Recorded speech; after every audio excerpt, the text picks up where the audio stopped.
Eta nola jakin dezakegu poligono baten angeluen batura.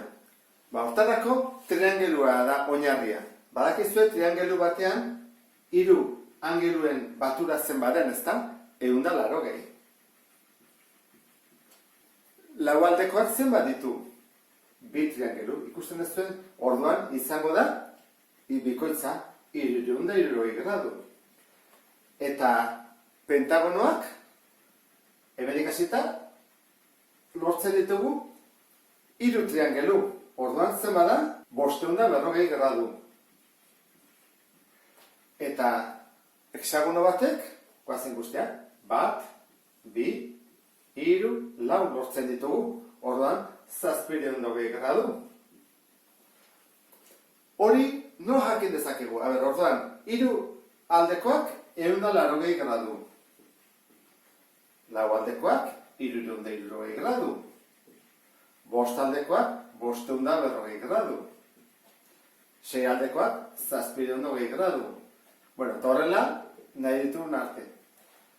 Batekin ezin da poligono lortu, 2 aldekoik ere ez dago, orduan formula falta zaigu. Nik uste dut honekin arte egitekeela, ezta? Esan dugu, 3 aldekoak triangelu bat. Honekin 2, 3, 4. Orduan egin behar dena da 180 gradu bider zenbat triangelu dauden. Orduan hemen zenbat dago bakarra. Hemen 2, hemen 3, hemen 4. Beti da, hau baina 2 gutxiago. 3, ken 2, 4, ken 2, 5, ken 2. Orduan egin behar duguna da alde kopurua ken 2, eta hori bidertu 180 gradukin. Eta atakulitzea euke formula honetan. Zer gertatzen zaigu, galdetu ezkero, barneko angelu bakoitza zenbatean duen. Hau da, zenbat neurtuko luken honek erregularra izango balitz.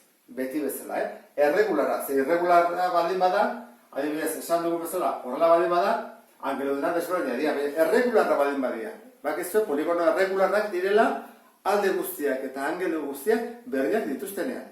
Orduan, zegin barko genuke? 180 gradu banatu 3 artean. Egin barko litzake zatiru. 180 zatiru, 360. Gogoratu zaitezte, zera gorde eta 18 zatiru. Eta hemen, zer egin barko nuke? 36 zatiru. Baina ez dugu asko egin behar, badakigu 80 dela, ez da angelu zuzena dira. Karratu bat delako. 5. Orduan, 540, zati 5. 108 gradu. 108 gradu.